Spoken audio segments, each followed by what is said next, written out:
In the remote foothills of Colorado Territory, a young woman tending her family's homestead was about to face a choice that would change everything. What started as her morning routine of checking the livestock took a shocking turn when she came face to face with a blood-soaked stallion bearing the brand of the notorious Blackwater Gang. Sarah Elizabeth McKenna wasn't your typical frontier settler's daughter. For 3 years, she had spent her life learning veterinary skills from the traveling horse doctor who visited their settlement, known for her gentle touch with even the most temperamental animals. When she encountered the wounded horse limping toward her barn, she had no idea she was walking into the crosshairs of the most dangerous outlaws in 3 counties. Sarah's decision to tend the animal's injuries that would lead to a reckoning that would test every principle she'd been raised to believe. What began as an act of compassion would become a fight for survival. The Quiet Valley settlement would never be the same after the Blackwater Gang came to collect what they believed was rightfully theirs. Before we jump back in, tell us where you're tuning in from, and if this story touches you, make sure you're subscribed, because tomorrow I've saved something extra special for you. Maya pulled her Honda Civic into the familiar driveway of her father's house, the manicured lawn and pristine flower beds a testament to Linda's obsession with appearances. The evening air carried the scent of charcoal and lighter fluid from the backyard barbecue, mixed with the sweet fragrance of the climbing roses that framed the front porch. At 28, Maya still felt like a teenager approaching this house, uncertain, hopeful, and perpetually braced for disappointment. She sat in the car for a moment, studying the warm glow emanating from the windows. Through the sheer curtains, she could see figures moving about, the animated gestures of family gathering for celebration. Linda's 55th birthday party. Maya had bought the perfect gift, a vintage silk scarf from the antique shop downtown, the kind Linda had admired in magazine spreads but would never buy for herself. Maya had wrapped it carefully in cream-colored paper with a silver ribbon, hoping this time might be different. The front door opened before Maya could even ring the bell. Her father Bill emerged, his face breaking into the genuine smile that had sustained Maya through 16 years of navigating this blended family minefield. "Maya, there's my girl." His embrace was warm and familiar, carrying the faint scent of his cologne mixed with barbecue smoke. At 58, Bill Thompson still maintained the broad shoulders of his high school football days, though his dark hair had gone almost completely gray at the temples. "Hi, Dad." Maya's voice carried more emotion than she'd intended. These moments of uncomplicated affection from her father were precious, untainted by the complex dynamics that governed every other interaction in this house. "Let me look at you," Bill said, holding her at arm's length. "You look good, sweetheart. That new job treating you well?" Maya nodded, though the truth was more complicated. Her work as a social worker at the County Family Services office was rewarding but emotionally draining. She specialized in reunification cases, helping broken families find their way back to each other. The irony wasn't lost on her that she could navigate other people's family dysfunction with professional expertise while remaining trapped in her own. "Maya, darling," Linda's voice floated from the doorway, pitched at the exact tone reserved for public consumption. Linda Thompson was a study in suburban perfection. Highlighted blonde hair styled in soft waves, makeup applied with the precision of someone who'd once worked at a department store cosmetics counter, and a flowing summer dress that managed to look effortless while clearly requiring significant planning. "Happy birthday, Linda." Maya stepped forward for the obligatory embrace, noting how Linda's arms barely made contact with her shoulders, a gesture that could pass for affection, while maintaining careful distance. 55. Can you believe it? Linda's laugh tinkled like wind chimes. "I keep telling everyone I'm aging backwards. Must be all that yoga and those green smoothies." Maya smiled and offered her gift. "I hope you like it." "Oh, you didn't need to bring anything," Linda said, though her eyes had already assessed the quality of the wrapping paper. "Chelsea, look who's here." Chelsea emerged from the kitchen, a vision of youthful entitlement in designer jeans and a crop top that showed off her flat stomach. At 22, she possessed the casual confidence of someone who'd never questioned her place in the world. Her resemblance to Linda was striking. The same blue eyes, the same delicate bone structure, the same way of looking through Maya rather than at her. "Oh, hey Maya." Chelsea's greeting carried the barest acknowledgement necessary for politeness. She was holding a wine glass despite being underage, but Maya had learned long ago that different rules applied to Linda's daughter. "The party looks wonderful," Maya said, meaning it. Linda had transformed the backyard into something worthy of a home and garden magazine. String lights created a canopy over the patio. Citronella candles flickered on every surface, and the tables were set with Linda's good china and crystal glasses. "I'll help you finish setting up," Maya offered, recognizing her familiar role as the helpful outsider. She'd learned over the years that making herself useful was the price of admission to these gatherings. "That's sweet of you, honey," Linda said, though her attention had already shifted to something more important. "The wine glasses need to be moved to the side table, and someone should check on the potato salad. It's been sitting out for a while." Maya nodded and headed toward the kitchen, catching a glimpse of herself in the hallway mirror. She'd chosen her outfit carefully, a navy blue sundress that was nice enough for the occasion, but not so nice as to upstage the birthday girl. Her dark hair was pulled back in a simple ponytail, and her makeup was understated. She'd learned the art of making herself presentable without being threatening. In the kitchen, she found Aunt Susan arranging vegetables on a platter with military precision. Bill's older sister had always been a force of nature, sharp-tongued, observant, and possessed of an internal compass that pointed unfailingly toward justice. At 62, Susan had silver hair she refused to dye and lines around her eyes that spoke of decades of laughter and worry in equal measure. "Maya, thank God," Susan said without looking up. "Someone with actual sense. Can you tell me why Linda needs 3 different types of crackers for 1 cheese plate?" Maya smiled despite herself.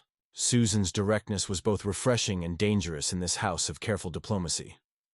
"Maybe she wants options?" "Options," Susan snorted.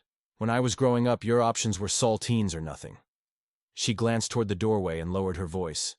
"How are you holding up, sweetheart?" The question, asked with genuine concern, caught Maya off guard. "I'm fine. Good, actually." Susan's sharp eyes studied Maya's face. "That's what you always say." Before Maya could respond, Uncle Jake ambled into the kitchen, carrying an empty beer bottle and wearing his characteristic easy smile. Linda's younger brother was the family's designated peacekeeper, laid-back, perpetually optimistic, and possessed of an almost supernatural ability to diffuse tension with humor. "Ladies, the party's out there," Jake said, gesturing toward the backyard, "though I have to admit, the air conditioning in here is pretty tempting." "Maya was just helping me with the crackers," Susan said dryly. "Ah, the great cracker crisis of 2024. Jake nodded solemnly. "I heard about that. Serious business." Maya found herself genuinely laughing for the first time since she'd arrived. Jake had always possessed the gift of making her feel like she was in on the joke, rather than the target of it. "Come on," Jake said. "Let's go mingle with the masses. I want to hear about this new job of yours." They migrated toward the backyard, where the party was in full swing. Neighbors and friends clustered around the patio tables, their conversations a gentle hum beneath the classic rock playing softly from hidden speakers. Linda moved through the groups like a hostess from a lifestyle magazine, her laugh carrying across the yard at perfectly timed intervals. Maya accepted a glass of wine from her father and settled into the familiar rhythm of family gatherings. She listened to stories about Chelsea's internship at a marketing firm, nodded appreciatively at updates about neighbors' children, and offered the appropriate responses to questions about her own life. She was good at this, the art of social navigation that required just enough engagement to avoid seeming aloof while never quite claiming the spotlight. As the evening wore on, Maya found herself studying the family dynamics with the professional eye she'd developed in her work. There was Chelsea, holding court near the fire pit, her every gesture attracting attention and approval. There was Linda, orchestrating the evening with the skill of a conductor, ensuring every moment reflected well on her taste and social standing. And there was her father, moving between groups with the careful diplomacy of someone committed to keeping everyone happy. Maya's role, she realized, was that of the grateful observer. Present enough to demonstrate family loyalty, helpful enough to be useful, but never central enough to disrupt the carefully maintained hierarchy. She was the daughter who helped in the kitchen while Chelsea entertained guests, the one who complimented Linda's decorating while Chelsea received compliments on her dress, the one who existed in the margins of her own family's narrative. The realization should have stung more than it did. But Maya had become skilled at managing her expectations, at finding small moments of connection that could sustain her through the lonelier stretches. Her father's arm around her shoulders as he introduced her to a neighbor, Jake's genuine interest in her work stories, even Susan's protective concern, disguised as gruff commentary about crackers.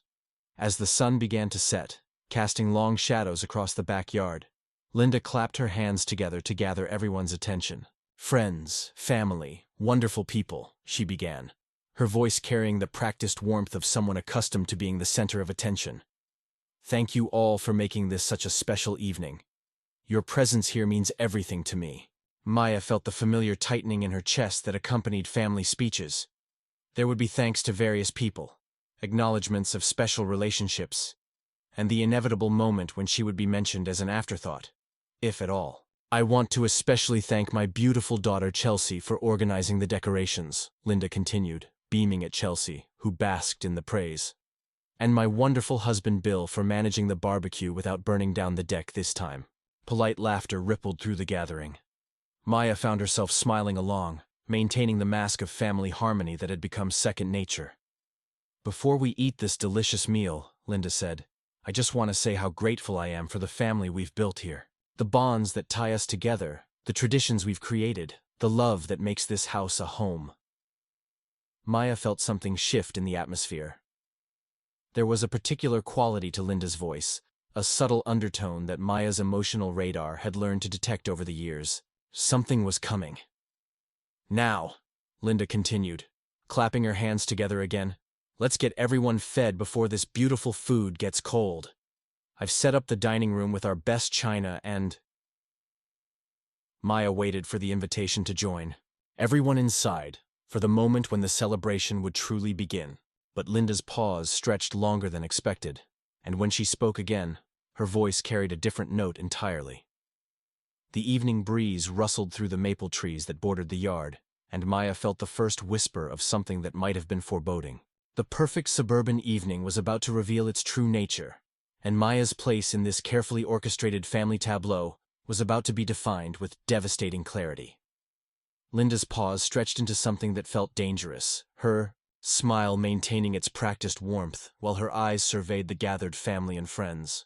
Maya noticed how her stepmother's gaze seemed to catalog each person, assigning them their place in the hierarchy she'd spent years constructing.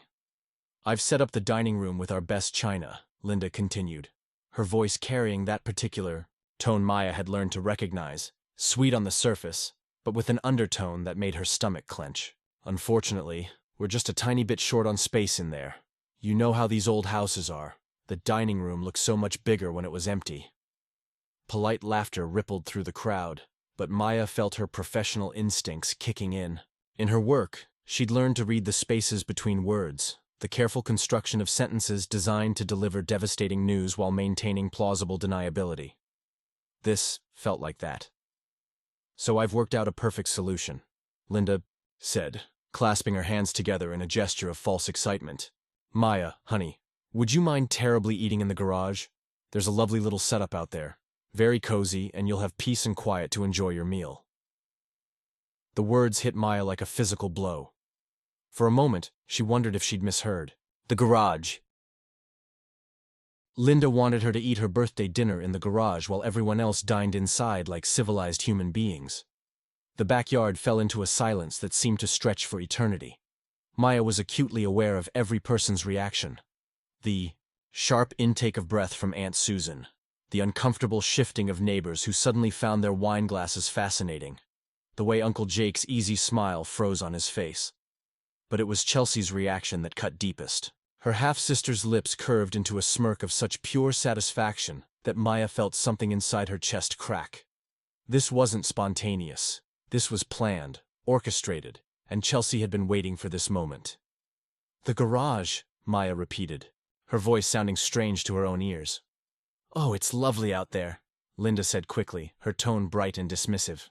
"I've cleared a space, and there's good lighting. Really, it's almost like having your own private dining room." Maya's eyes found her father's face. This was the moment. This was when Bill Thompson would step forward and say this was unacceptable. That his daughter would eat with the family, or there would be no dinner at all. This was when he would finally choose her.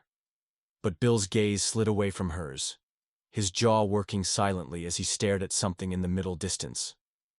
The man who had embraced her so warmly just hours ago now stood frozen, a monument to cowardice, disguised as peacekeeping.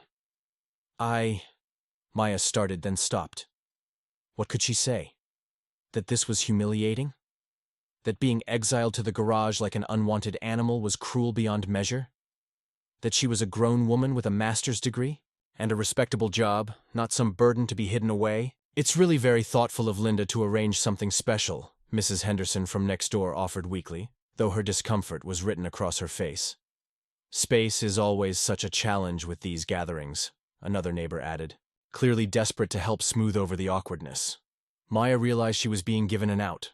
The adults were collectively deciding to pretend this was reasonable, that Linda's solution was born from practical necessity rather than calculated cruelty. All Maya had to do was smile, nod, and accept her exile gracefully. Her social worker training kicked in. She'd seen this dynamic countless times in the families she worked with, the scapegoat being isolated while everyone else participated in a collective delusion of normalcy. The difference was that usually she was the professional observer, not the target. Of course, Maya heard herself saying. That's very thoughtful. The relief that washed over the gathering was palpable. Linda's smile brightened to nuclear intensity, and conversations began to restart as people hurried to fill the uncomfortable silence.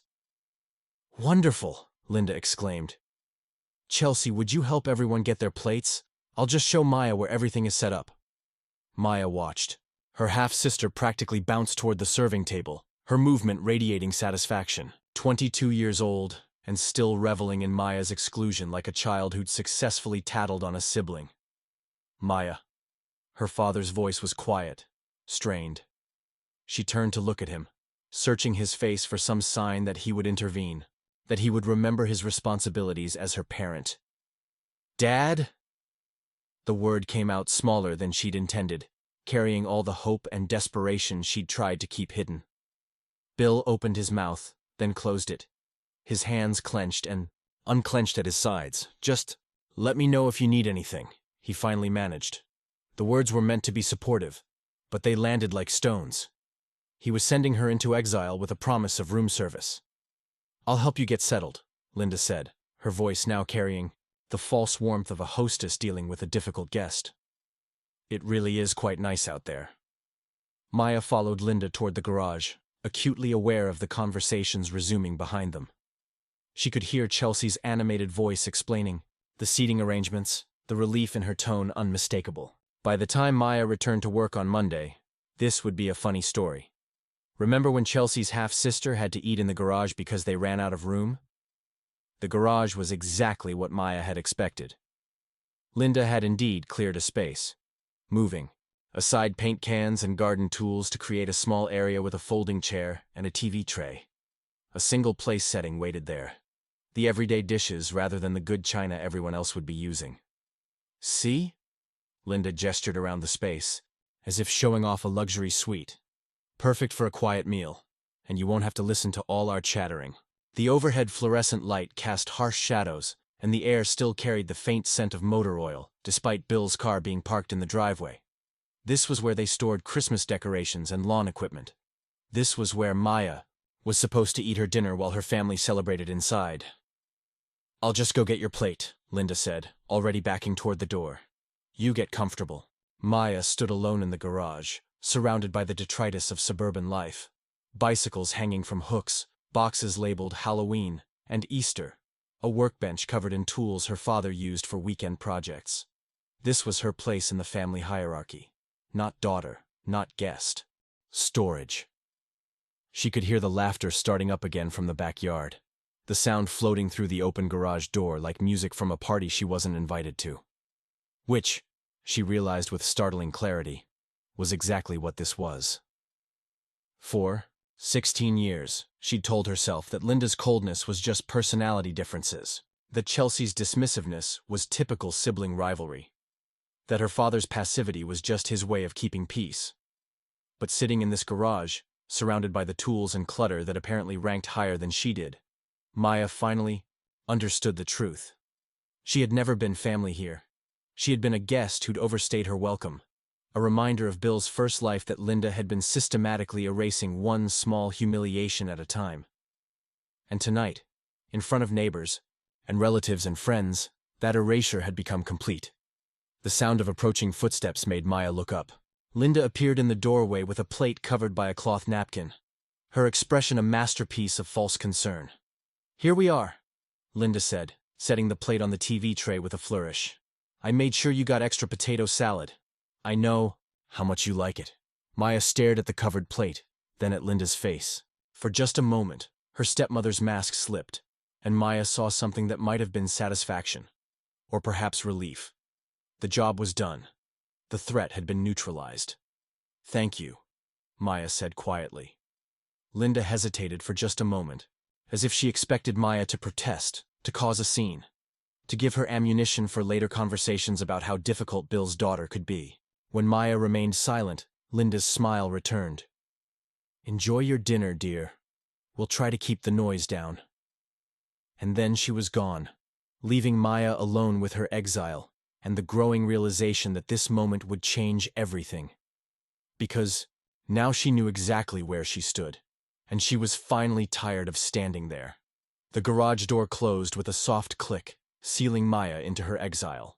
The fluorescent light hummed overhead, casting everything in harsh, unflattering illumination that made her navy dress look black and her skin appear pale and drawn. She stood motionless for several minutes, staring at the covered plate on the TV tray, trying to process what had just happened. Through the thin walls, she could hear the party resuming its cheerful rhythm. Chairs scraping against the patio stones as people found their seats, the clink of silverware against Linda's good china. Her father's voice raised in a toast that she couldn't quite make out, followed by appreciative laughter and applause. Maya pulled the cloth napkin away from her plate with mechanical precision. The meal was identical to what everyone else was eating: barbecued chicken, potato salad, corn on the cob, a dinner roll.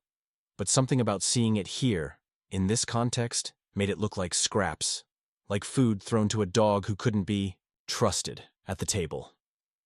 She sat down on the folding chair, its metal frame creaking under her weight.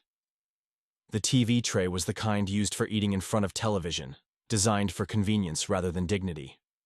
The plate wobbled slightly when she cut her chicken, the knife scraping against the ceramic with a sound that seemed unnaturally loud in the quiet space. The first bite tasted like nothing. Maya chewed mechanically, her mind struggling to catch up with her emotions. She was a professional who helped families navigate their most difficult moments. She had a master's degree in social work, specialized, training in family systems, and years of experience identifying dysfunctional patterns. So why had it taken her until this moment to recognize what was happening in her own family? A memory surfaced unbidden. Last Christmas, when Linda had forgotten to include Maya in the family photo. "Oh, we'll take another one," she'd said after someone pointed out the omission. But they never had. And the photo that went on Linda's Facebook page and into their Christmas cards showed Bill, Linda, and Chelsea arranged in perfect holiday harmony. Maya had convinced herself it was an honest mistake. Another memory. Chelsea's high school graduation party, where Maya had offered to help serve food only to be told the adults had it handled. She'd spent that evening sitting with the younger cousins, relegated to the kids' table despite being 24 years old and 3 years out of college. And another. The family vacation to Florida 2 summers ago, where Linda had booked a condo with only 2 bedrooms. "We thought Maya might want some privacy," Linda had explained, as Maya found herself staying in a separate hotel room a mile away from the rest of the family. She'd spent most of that trip alone, watching her family's beach adventures through photos posted on social media. Each memory felt like a piece of a puzzle clicking into place, forming a picture she'd been too hopeful, too desperate to belong, to see clearly. This hadn't been a series of unfortunate misunderstandings or space constraints. This had been a systematic campaign of exclusion, carried out with such subtle precision that Maya had become complicit in her own marginalization. She set down her fork, her appetite gone. The sounds from inside the house seemed to mock her. Bursts of laughter, animated conversations, the warm buzz of family connection that she'd been craving for 16 years. But now she could hear them differently. She wasn't missing out on family harmony. She was being deliberately excluded from it. Her phone buzzed with a text message. For a moment, hope fluttered in her chest. Maybe her father had come to his senses. Maybe Jake was checking on her. Maybe someone was going to acknowledge how wrong this was. But it was from her co-worker David. "How's the party?" "Hopefully better. Then my night of Netflix and takeout." Maya stared at the message, trying to think how to respond. How did she explain that she was eating dinner in a garage while her family celebrated inside? How did she put into words the casual cruelty of being treated like an unwanted burden at what was supposed to be a family gathering? Instead, she typed back, "It's fine. Family stuff, you know?" David's response came quickly. "Say no more. At least there's probably good food." Maya looked down at her untouched plate and nearly laughed. Good food, eaten in isolation while surrounded by paint cans and garden tools. She wondered what David would say if she told him the truth. David, who listened to her work stories about dysfunctional families with professional interest and personal concern. David, who'd once commented that some of her family stories reminded him of case files. She'd dismissed his concern then, defending her family's dynamics as complicated and just different personalities. But sitting here now, she realized David had seen what she'd been too invested to acknowledge. Her own family was exhibiting the same patterns she helped her clients recognize and address. The garage door leading to the house opened, and Maya, tensed, expecting Linda to check on her exile or perhaps deliver some false message of concern. Instead, Uncle Jake appeared in the doorway, holding his own plate and looking around the space with unconcealed disgust. "Jesus Christ," he muttered, then caught sight of Maya. "Hey there. Mind if I join you? It's getting a little too loud in there for my taste." Maya blinked at him, not quite trusting what she was seeing. "You want to eat in the garage?" "Well," Jake said, settling himself cross-legged on the concrete floor with an ease that spoke of someone who'd worked construction before inheriting his father's plumbing business. "I figure the company's better out here. And honestly, I could use a break from listening to Linda hold court about her yoga instructor." For the first time in hours, Maya felt something that might have been gratitude. "You don't have to do this." "Do what?" Jake took a bite of his chicken and chewed thoughtfully. "Eat dinner? Pretty sure I do, or my blood sugar gets cranky." But his eyes met hers with an understanding that made Maya's throat tight. He knew exactly what this was, and he was choosing to sit on a garage floor rather than participate in her exclusion. "Besides," Jake continued, his voice carefully casual, "I've been wanting to talk to you about something. This whole setup tonight. It's not right, Maya." The words hung in the air between them. After years of family members pretending not to notice the subtle dynamics, someone was finally saying what Maya had begun to understand. It wasn't right. None of it was right. "I should have spoken up sooner," Jake continued, his usual easy demeanor replaced by something more serious. "Hell, I should have spoken up years ago. But I kept telling myself it wasn't my place, that family dynamics are complicated, that maybe I was reading too much into things." Preparing and narrating.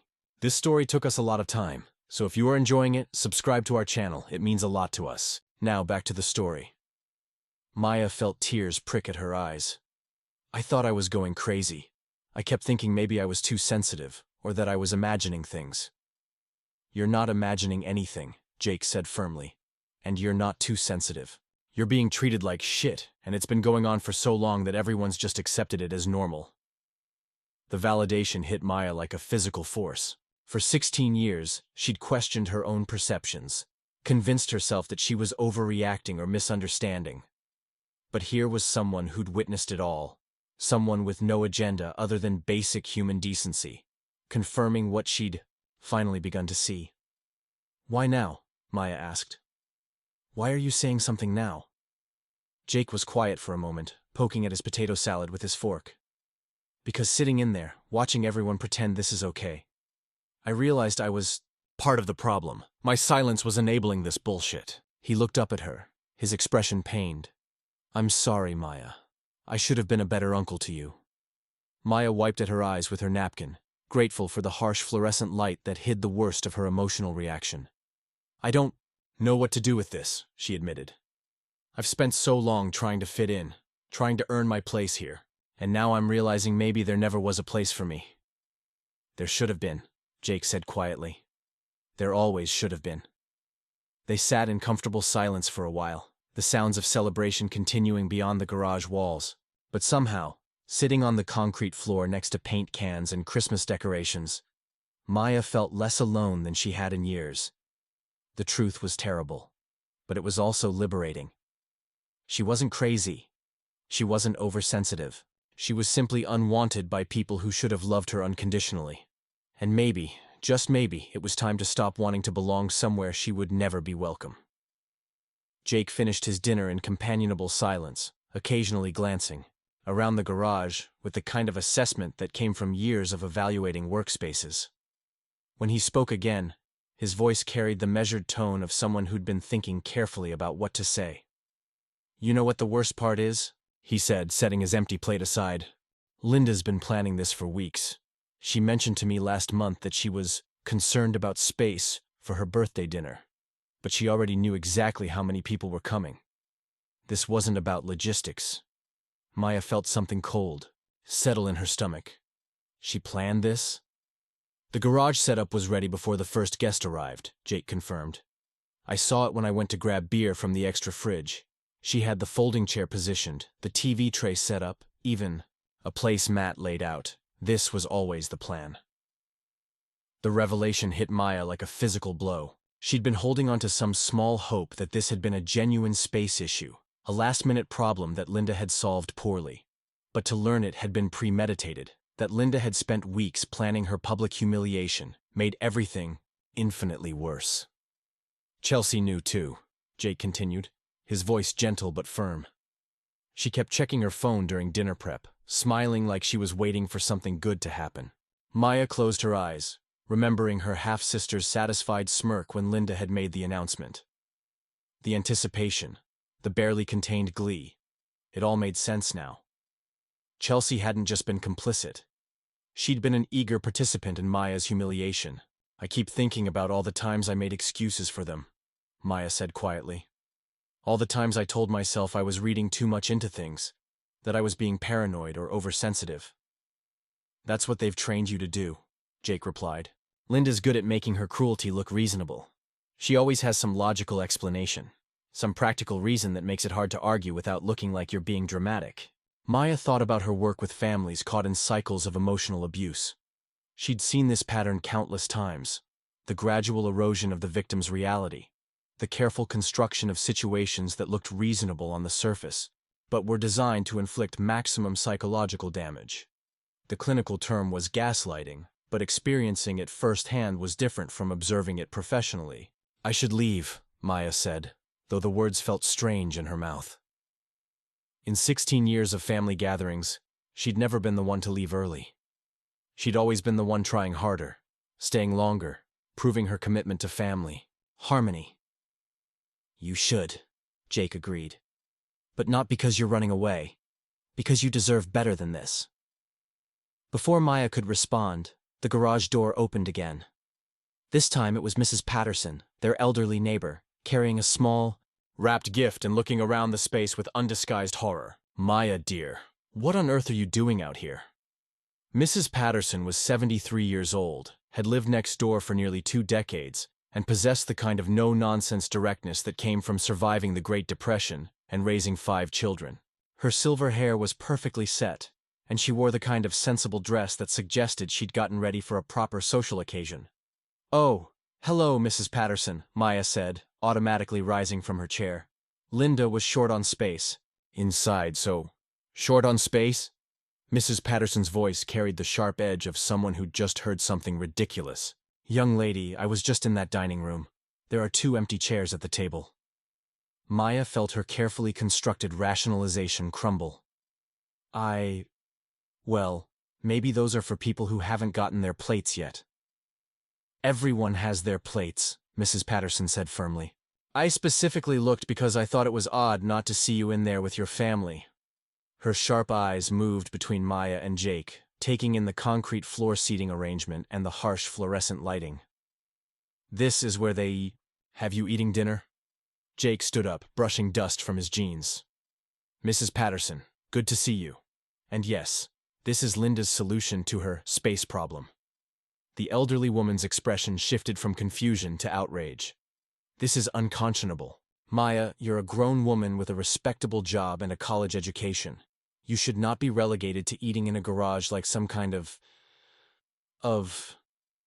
pet, Jake suggested dryly. I was going to say unwanted relative, but that's essentially the same thing. Mrs. Patterson's voice was rising, and Maya found herself in the strange position of trying to calm down someone who was angry on her behalf, a sensation she wasn't sure she'd ever experienced before. It's really okay, Maya started, but Mrs. Patterson cut her off with a look that could have stopped traffic. No, dear, it is not okay, and the fact that you think it is tells me this has been going on for far too long. She turned toward the door leading into the house. I'm going to have a word with Linda about this. Mrs. Patterson, please, Maya said quickly. I don't want to cause a scene. The older woman paused, her hand on the door handle. Maya, someone needs to cause a scene. This behavior needs to be called out, not enabled. Jake nodded his agreement. She's right, Maya. The only reason Linda gets away with this is because everyone pretends it's normal. But it will make everything worse, Maya protested, even as part of her desperately wanted someone to fight for her. She'll just say, I'm being dramatic, that I could have asked to eat inside if I'd really wanted to. Let her try, Mrs. Patterson said grimly. I've known Linda Thompson for 16 years, and I've watched her systematically exclude you from your own family. I should have said something years ago, but I kept thinking it wasn't my place. Well, treating a family member like this in front of the whole neighborhood makes it everyone's place. Maya felt tears threatening again. The idea that someone had been watching, had seen the pattern of exclusion she'd struggled to name, was both validating and heartbreaking. You've noticed? Dear child, everyone's noticed. We just haven't had the courage to say anything. Mrs. Patterson's expression softened. But I'm saying something now. Jake moved closer to Maya, his presence a solid comfort in the fluorescent-lit space. The question is, what do you want to happen? This is your call, Maya. But whatever you decide, you're not alone in this anymore. Maya looked around the garage, at the paint cans and garden tools, at the harsh lighting and concrete floor, at the TV tray that had been set up with such calculated precision. She thought about 16 years of making excuses for her family's behavior, of shrinking herself smaller and smaller to fit into spaces that were never meant for her. I want to understand why, she said finally. I want to know why my father thinks this is acceptable. I want to know if Chelsea understands what she's participating in. And I want Linda to explain to Mrs. Patterson exactly why she thought this was appropriate. Mrs. Patterson smiled for the first time since entering the garage. Now that sounds like a plan. Are you sure? Jake asked gently. Once we walk back in there, there's no taking this back. The family dynamics you've been managing for 16 years are about to explode. Maya thought about her work, about the families she helped navigate their most difficult conversations. She thought about the children she'd worked with who'd been scapegoated by their families, and the validation they'd felt when someone finally named their experience. She thought about all the times she'd encouraged clients to advocate for themselves, to refuse to accept treatment that damaged their sense of self-worth. Maybe it's time for them to explode, she said quietly. Mrs. Patterson straightened her shoulders like a general preparing for battle. Then let's go have that conversation. As they prepared to leave the garage, Maya felt something shifting inside her. For the first time in 16 years, she wasn't walking into her family's space as a supplicant hoping for acceptance. She was walking in as someone who knew her worth, supported by people who could see the truth of her situation. The fluorescent light hummed overhead as they moved toward the door, and Maya realized she might never see this garage the same way again. It would always be the place where she'd finally stopped making excuses for people who didn't deserve them. It would always be the place where she'd finally decided she was worth fighting for. Mrs. Patterson marched through the kitchen with the determination of someone who'd spent decades navigating neighborhood politics and family dysfunction. Maya and Jake followed behind her, Maya's heart hammering against her ribs as they approached the dining room where the family sat in comfortable celebration. The scene that greeted them looked like something from a magazine spread. Linda presided, over the table in her flowing dress, animated in conversation with the neighbors about her latest yoga retreat. Chelsea sat to her right, phone in hand, occasionally contributing to the discussion with the casual confidence of someone who'd never questioned her place at any table. Bill occupied the head of the table, cutting his chicken with mechanical precision while nodding along to a story about someone's recent cruise. Two empty chairs sat pushed back from the table, their absence somehow more damning than Mrs. Patterson's earlier observation had suggested. The space settings remained in place, wine glasses catching the warm light from the chandelier, cloth napkins folded precisely beside unused silverware. "Linda, dear," Mrs. Patterson said, her voice carrying the particular sweetness that Maya had learned to recognize as barely contained fury. "I've brought your birthday gift." Linda looked up with practiced surprise and delight. "Oh, Mrs. Patterson, how thoughtful. You didn't need to—" Her expression faltered as she noticed Maya and Jake standing behind their neighbor. Something flickered across her face. Annoyance, perhaps, or calculation. "I was just visiting with Maya in the garage," Mrs. Patterson continued, her tone remaining pleasant while her eyes grew sharp. "Such an interesting dinner arrangement you've created." The table fell quiet.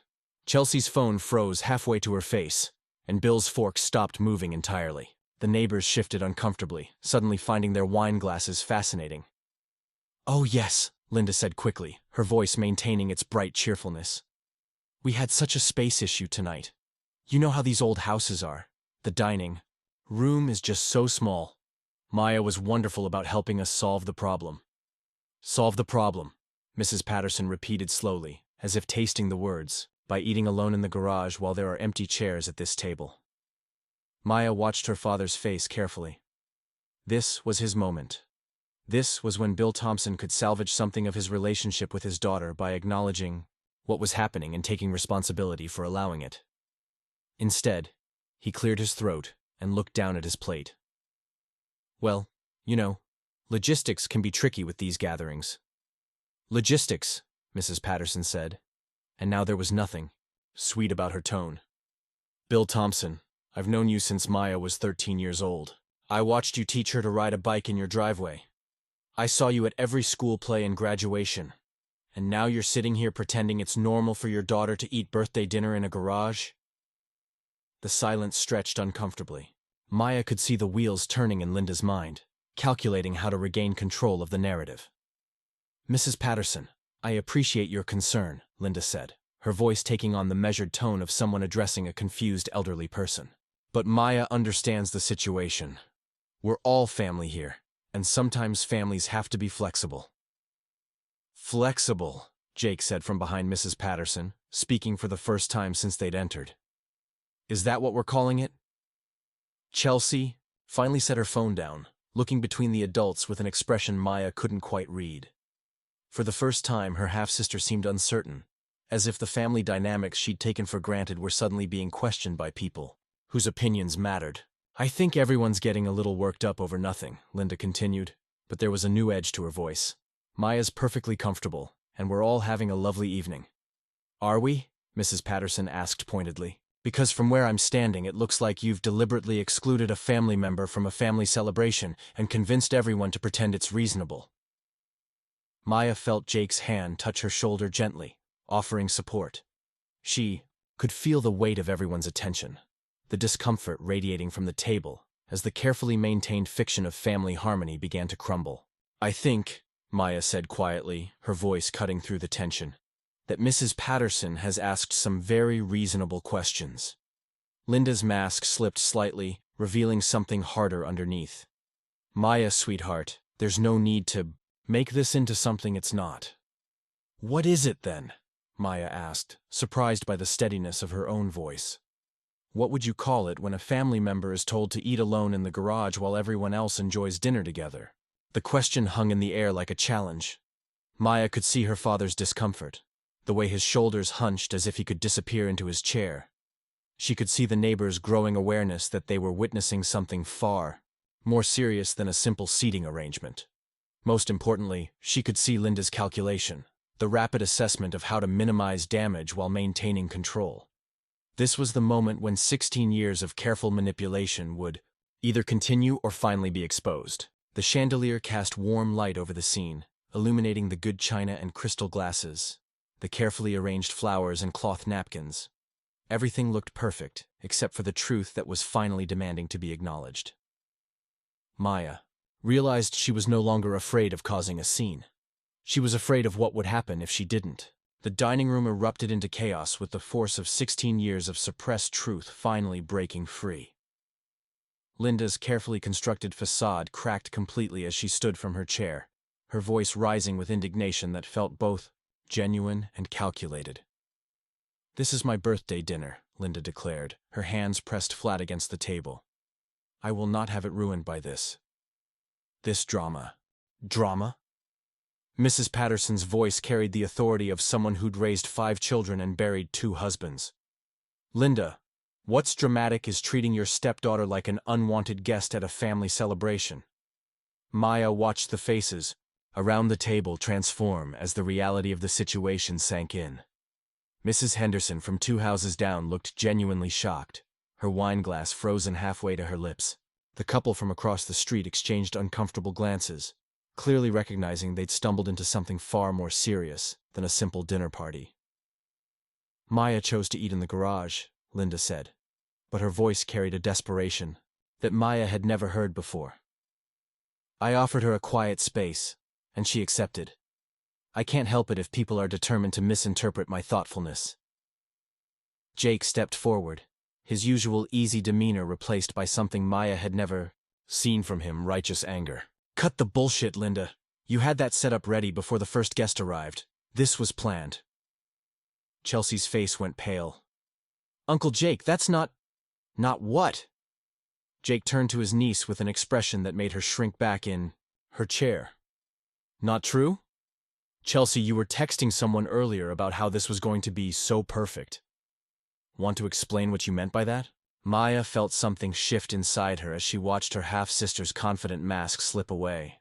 For the first time in their relationship, Chelsea looked small and uncertain, caught between her usual entitlement and the growing realization that other people found her behavior unacceptable. We just thought..." Chelsea started, then stopped, looking helplessly at her mother. "You thought what?" Mrs. Patterson pressed. "That it would be amusing to humiliate your sister." "She's not my sister," Chelsea snapped, and the words fell into the room like stones into still water. The silence that followed was deafening. Maya felt the impact of those words in her chest, even though she'd known the truth for years. But hearing it spoken aloud, in front of neighbors and family, made it real in a way that all of Linda's subtle exclusions never had. Bill finally found his voice, though it came out as barely more than a whisper. "Chelsea, that's enough." "Is it, Dad?" Maya turned to face her father directly, and she could see him flinch at the pain in her eyes. "Because I think she's just saying what everyone's been thinking for 16 years. "Maya, that's not true," Bill said, but he couldn't meet her gaze. "Isn't it?" Maya's voice was growing stronger, fed by years of suppressed hurt and the validation of having witnesses who could see the truth. "When was the last time you stood up for me, Dad? When was the last time you chose me over keeping Linda happy?" The question hung in the air like an accusation. Maya could see her father struggling, his face cycling through guilt, defensiveness, and something that might have been shame. "Your father works very hard to keep this family together," Linda interjected, stepping protectively closer to Bill. "He doesn't deserve to be attacked in his own home." "His home," Maya repeated slowly. "Not our home, not my home. His home, where I'm apparently not welcome at the dinner table." Aunt Susan, who had been silent throughout the confrontation, suddenly pushed back from the table with enough force to make the water glasses rattle. "That's it. I can't sit here and listen to this anymore." Maya turned to her aunt with surprise. Susan's face was flushed with anger, her hands clenched at her sides. 16 years, Susan said, her voice shaking with emotion. 16 years I've watched this happen. 16 years of watching my brother allow his daughter to be treated like garbage in her own family, and I kept my mouth shut because I thought it wasn't my place. "Susan," Bill started, but his sister cut him off with a look that could have melted steel. "No, Bill. You don't get to Susan me. Not anymore." She turned to address the entire table, her voice carrying the weight of years of suppressed observation. You want to know what's dramatic? I'll tell you what's dramatic. It's watching a good, kind young woman spend her entire adult life trying to earn love from people who should have given it freely. Maya felt tears threatening, but they were different from the tears she'd shed in the garage. These came from relief, from recognition, from the overwhelming feeling of finally being seen. Every Christmas, every birthday, every family gathering, Susan continued, her voice growing stronger. Maya helps in the kitchen while Chelsea gets praised for showing up. Maya brings thoughtful gifts while Chelsea gets celebrated for existing. Maya tries to contribute to conversations while everyone pays attention to Chelsea's Instagram posts. That's enough, Linda said sharply, but Susan was beyond stopping. No, it's not enough. It's nowhere near enough. Susan's gaze fell on each person at the table, and all of us, every single one of us, we've enabled this by pretending it was normal, by telling ourselves it was just personality differences or complicated family dynamics. Maya looked around the table and saw the truth reflected in every face. The neighbor's discomfort, Chelsea's guilt, her father's shame, Linda's fury at being exposed.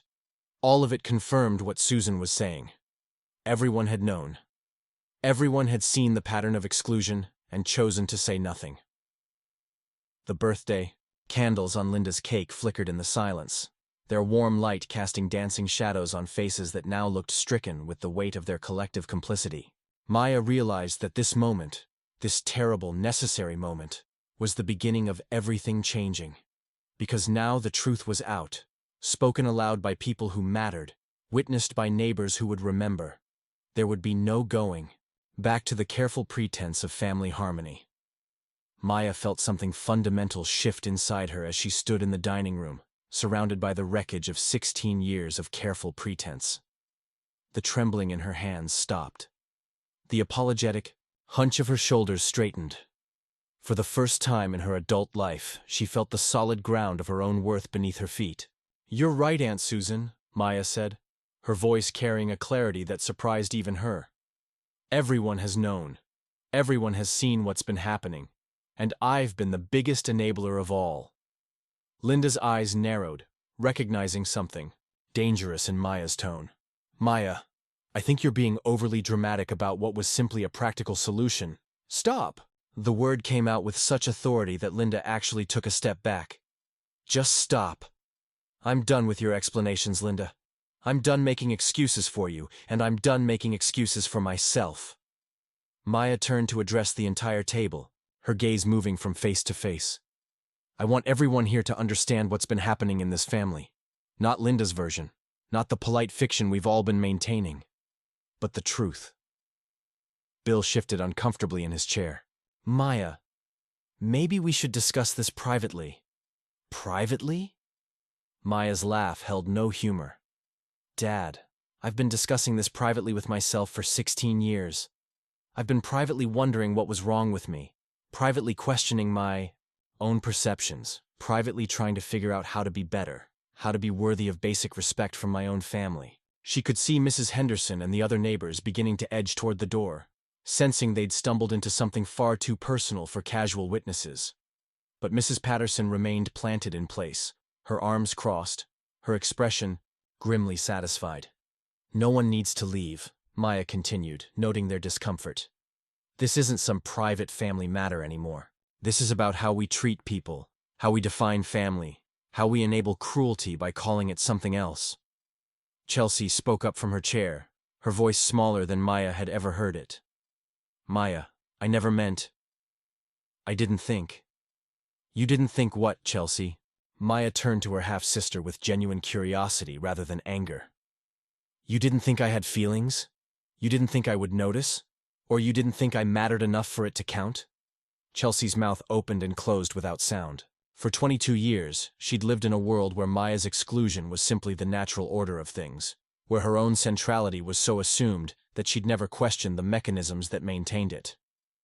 I'm a social worker, Maya continued, her professional training lending structure to her words. I specialize in family systems. I help children who've been scapegoated, marginalized, made to feel invisible in their own homes. And for 16 years, I've been living exactly what I help other people escape. The clinical language seemed to hit harder than emotional accusations. Maya could see recognition dawning on faces around the table. The understanding that this wasn't just hurt feelings or family drama, but a textbook case of systematic emotional abuse. The garage tonight wasn't an anomaly, Maya said, her voice growing stronger.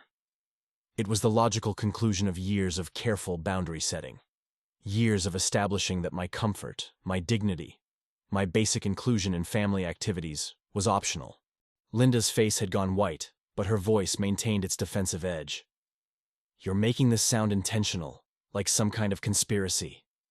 Wasn't it? Maya asked simply. Jake told me you had the garage set up before the first guest arrived. That means you planned this weeks ago. You invited neighbors and family to witness my humiliation, and you made sure everyone understood that this was my place in the hierarchy. Bill finally found the courage to meet his daughter's eyes, though what Maya saw there was devastating. Not anger at Linda, not protective fury on Maya's behalf, but guilt mixed with something that looked like relief. Relief that it was finally out in the open, that he no longer had to pretend not to see what was happening. Dad, Maya said softly, this is your moment. Right now, in front of everyone who matters to both of us, you can choose. You can finally, after 16 years, stand up for your daughter. The silence stretched unbearably. Maya could hear the tick of the grandfather clock in the hallway, the distant hum of the dishwasher in the kitchen, the barely audible whisper of the candle flames on Linda's untouched birthday cake. Bill's hands clenched and unclenched on the table. His breathing was audible in the quiet room. When he finally spoke, his voice was barely above a whisper. I just wanted peace in this house, he said. After your mother died, I just wanted our family to work. Maya felt something break inside her chest. Not her heart.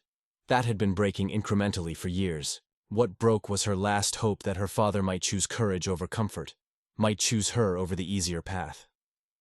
Your family does work, Dad, Maya said quietly.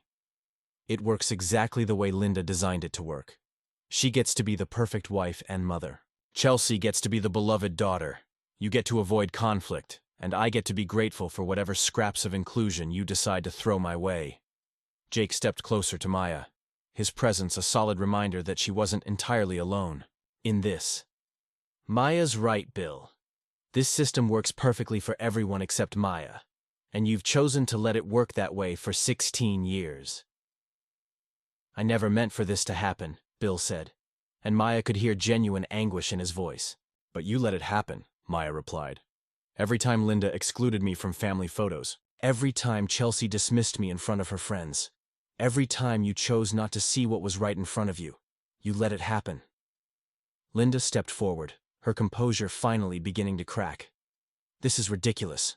Maya is a grown woman who can speak up for herself if she has problems with family arrangements. I refuse to be blamed for her inability to communicate her needs.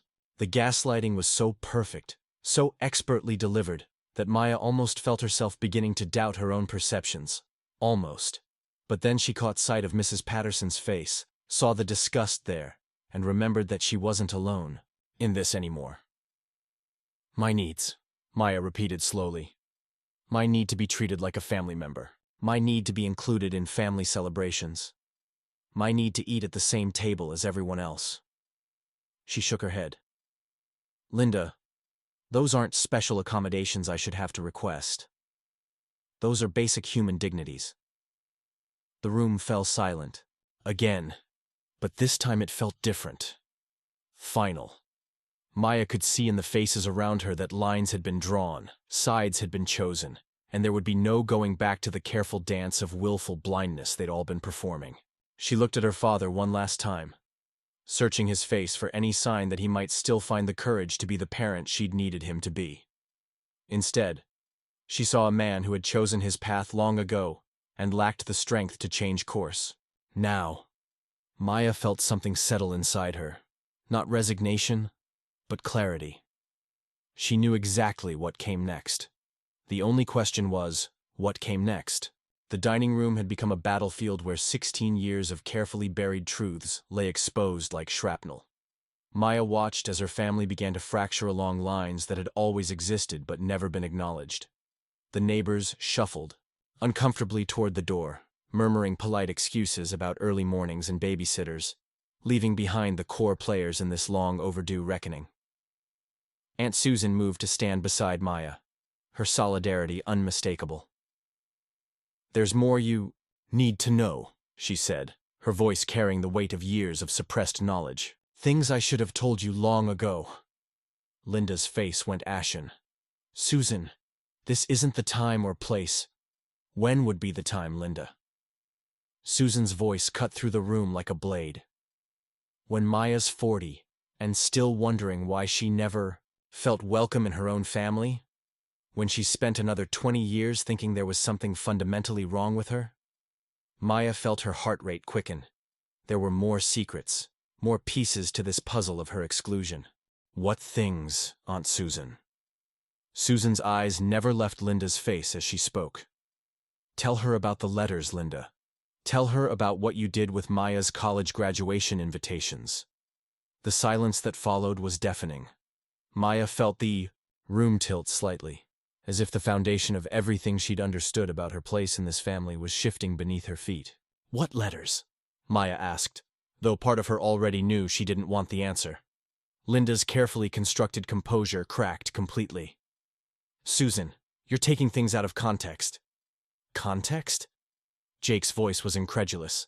"What context makes it okay to intercept your stepdaughter's graduation invitations?"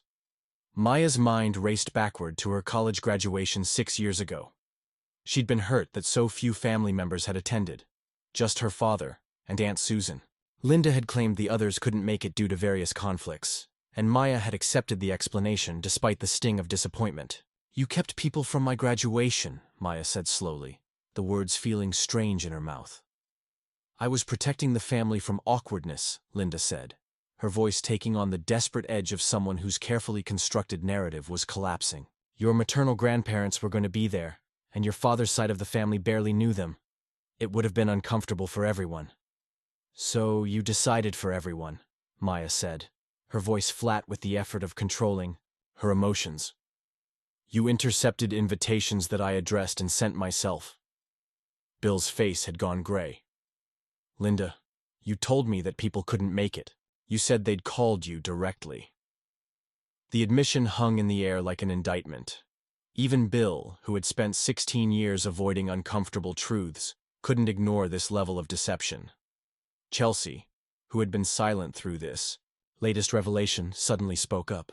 "Mom, you told me Maya didn't want a big graduation celebration. You said she was embarrassed about having a small ceremony."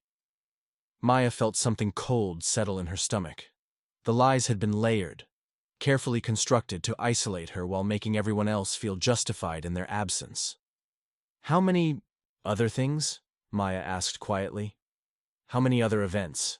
How many other opportunities for connection did you manage on my behalf?" Linda's silence was answer enough. Jake shook his head in disgust.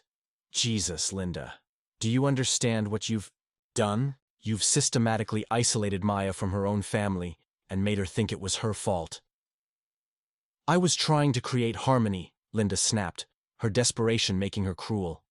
"Maya's always been difficult, always oversensitive. She makes everything about her pain, her feelings, her needs.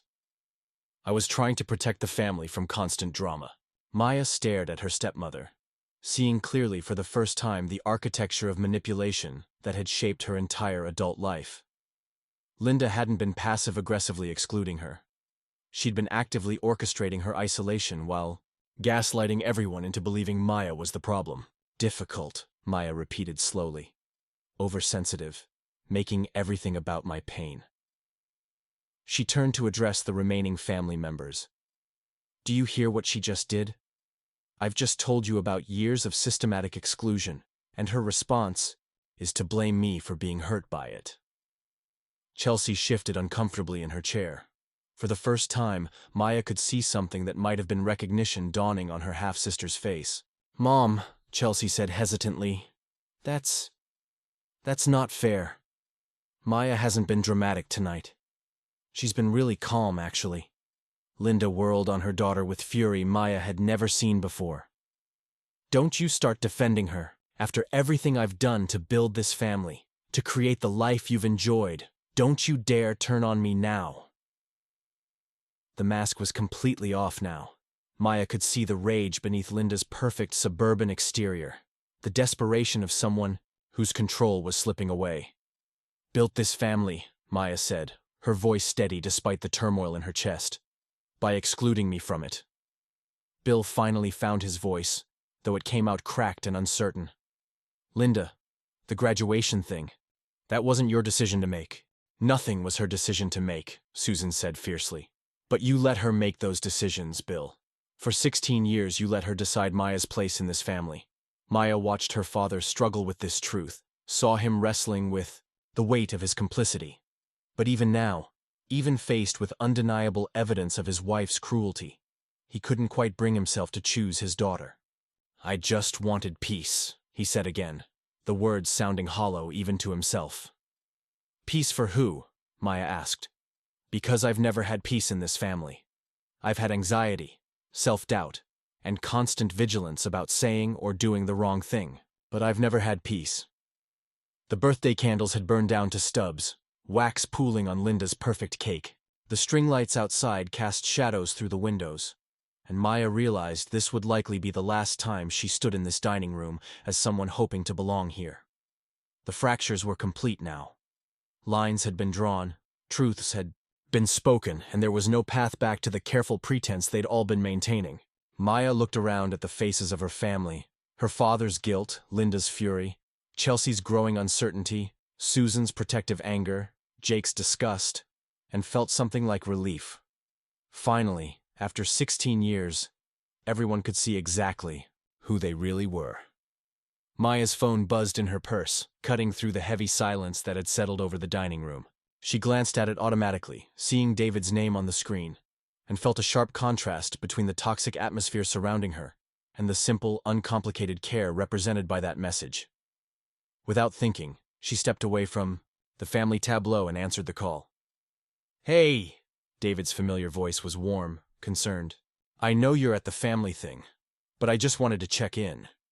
Your last text seemed off. Maya looked back at her family, frozen in their positions like actors in a play that had gone horribly wrong. Linda glaring at anyone who dared challenge her narrative. Bill staring at his hands, paralyzed by the weight of his choices. Chelsea looking lost and uncertain for perhaps the first time in her life. David, Maya said quietly, can you come get me? There was no hesitation in his response. I'm already in my car. Send me the address. The simple certainty in his voice. No questions about what was wrong, no demands for explanation, just immediate action, made Maya's chest tight with an emotion she couldn't quite name. This was what support looked like. This was what it felt like to matter to someone. 20 minutes, David said. Are you safe? Maya almost laughed at the question. Safe. She was safer right now than she'd been in 16 years, because for the first time she could see clearly what she was dealing with. I'm safe, she said. I'll be outside. She ended the call and turned back to face her family. They were all watching her, and she could see different emotions playing across their faces. Curiosity, concern, calculation. That was David, Maya said simply. He's coming to pick me up. Maya, you don't need to leave, Bill said quickly, the first decisive words he'd spoken all evening. We can work through this. We're family. Maya studied her father's face, searching for any sign that he understood the magnitude of what had been revealed tonight. But she saw only the same conflict-avoidant man who had allowed her to be systematically excluded from her own family for 16 years. Are we family, Dad? Maya asked. Because I've been trying to figure out what that word means in this house. Chelsea says I'm not her sister. Linda intercepts my mail and lies about family events. You sit quietly while I'm exiled to eat in the garage. She shook her head. That's not what family means to me. We can fix this, Bill said desperately. We can have a real conversation, set some boundaries, make sure everyone feels heard. With respect, Dad, this isn't a communication problem that can be solved with better family meetings, Maya interrupted. This is about fundamental respect and basic human dignity. Those aren't things you should have to negotiate for in a family.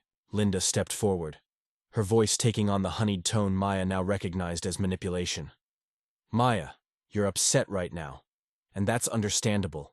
But walking away from your family over a misunderstanding, it's not a misunderstanding, Maya said firmly. It's 16 years of systematic exclusion that you've just admitted to orchestrating. It's not something that happened by accident or miscommunication. It's something you chose to do. Chelsea spoke up from her chair, her voice smaller than Maya had ever heard it. What if? What if things changed? What if we tried to do better? Maya looked at her half-sister with something approaching pity. Chelsea was 22 years old and had never questioned her central position in the family hierarchy. The idea that she might need to share space, attention, or consideration was genuinely foreign to her. Chelsea, you're an adult, Maya said gently. You've had 22 years to notice that your sister, and yes, I am your sister, whether you like it or not, was being treated poorly. You've had countless opportunities to speak up, to include me, to question why I was always on the outside. Instead, you've actively participated in my exclusion. But I could change, Chelsea said, and for the first time, Maya heard something genuine in her voice. You could, Maya agreed. But that's something you'll have to prove over time, through actions, not promises made in crisis. And I'm not going to continue putting myself in situations where I'm treated as less than while waiting to see if people decide I'm worth basic respect. Jake cleared his throat. Maya, for what it's worth, I think you're making the right choice. Some systems are too broken to fix. Sometimes you have to step away and build something healthier. Aunt Susan nodded her agreement. You deserve better than this, sweetheart. You've always deserved better than this. Maya felt a surge of gratitude for these two people who had finally found the courage to speak up for her. But she also realized that their support, while meaningful, couldn't repair the fundamental dysfunction of this family system. I need to say something to all of you, Maya said, her voice carrying the authority of someone who had finally found solid ground to stand on. I'm done. I'm done trying to earn my place in this family. I'm done making myself smaller to avoid conflict. I'm done accepting scraps of inclusion and calling it love. She could see the impact of her words on every face in the room. Bill looked stricken, as if he was finally understanding what his passivity had cost. Linda's expression had hardened into something cold and calculating. Chelsea looked genuinely frightened, perhaps for the first time grasping that actions had consequences. This doesn't mean I hate any of you, Maya continued. But it means I'm choosing to build my life around relationships that add value rather than ones that drain it. I'm choosing to invest my energy in people who celebrate my presence rather than tolerate it. Through the window, Maya could see headlights turning into the driveway. David, arriving exactly when he said he would, ready to support her without question or condition. That's my ride, Maya said, picking up her purse. I wish I could say this has been a lovely evening, but I think we all know better than that. She moved toward the door, then paused and turned back one final time. Happy birthday, Linda. I hope you got exactly what you wanted. The silence that followed her was complete. 6 months later, Maya stood in the kitchen of her new apartment, sunlight streaming through windows she'd chosen herself, in a space that belonged entirely to her. The contrast with her father's house couldn't have been more complete. Where Linda's domain had been all careful appearances and hidden tensions, Maya's home was filled with warmth, authenticity, and the comfortable chaos of a life being lived fully. David emerged from the living room carrying a stack of plates, his hair still messed from sleep despite the afternoon hour.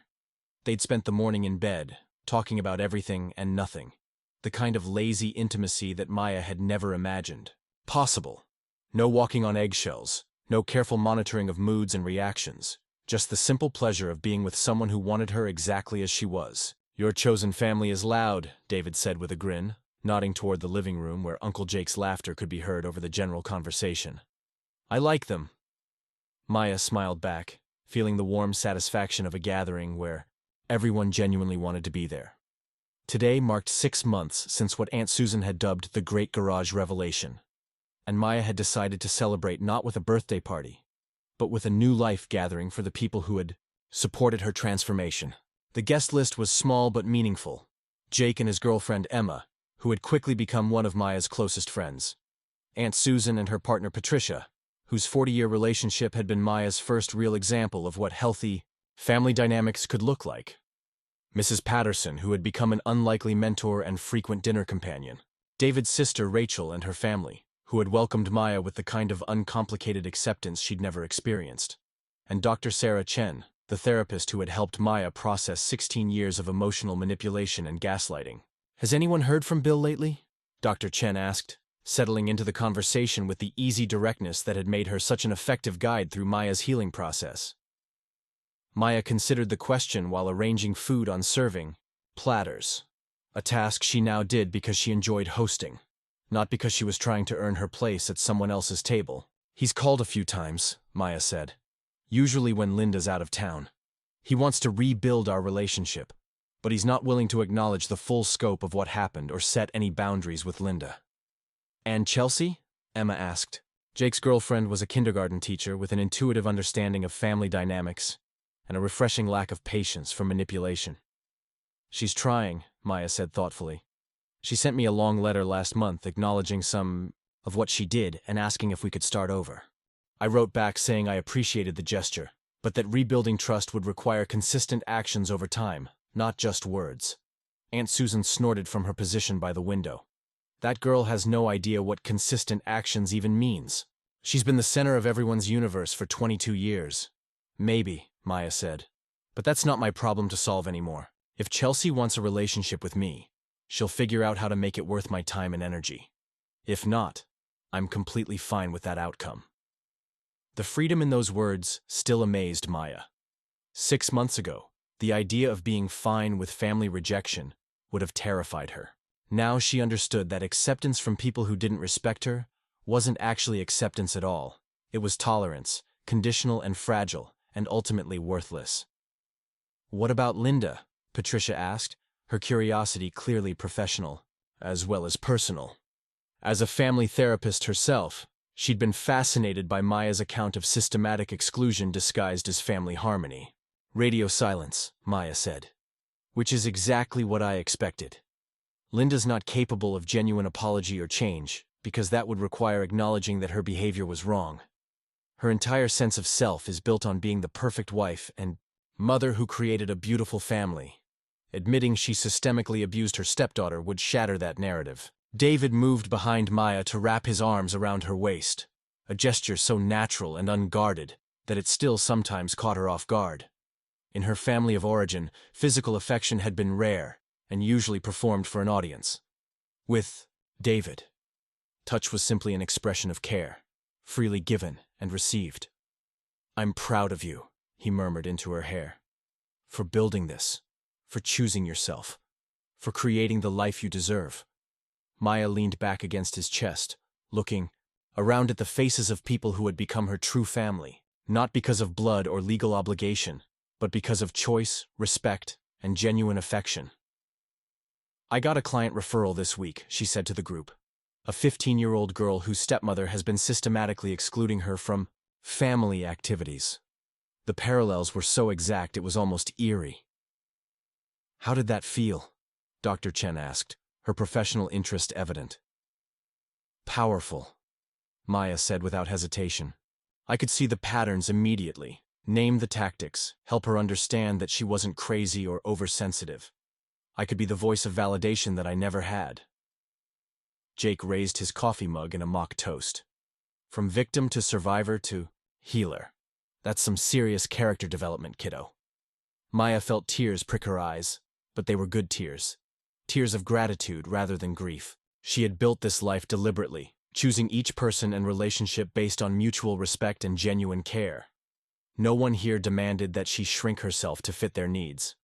No one required her to earn basic human dignity through service or compliance. Her phone buzzed with a text message, and Maya glanced at it automatically. Her father's name appeared on the screen. "Maya, I've been thinking about what happened. Could we talk? Just the two of us?" Maya showed the message to David, who squeezed her shoulders supportively. "What do you think?" he asked. Maya considered the question seriously. 6 months ago, a message from her father would have sent her into spirals of hope and anxiety. Now she felt only mild curiosity about what he might want to say. "I think," Maya said slowly, That if he's ready to have a real conversation about accountability and change, he knows where to find me. And if he's not ready for that conversation, then we don't have anything to talk about. She deleted the message without responding and turned back to her chosen family, to the warmth and laughter and uncomplicated love that filled her home. This was what belonging felt like. This was what family was supposed to be. Up next, you've got 2 more standout stories right on your screen. If this one hit the mark, you won't want to pass these up. Just click and check them out. And don't forget to subscribe and turn on the notification bell so you don't miss any upload from us.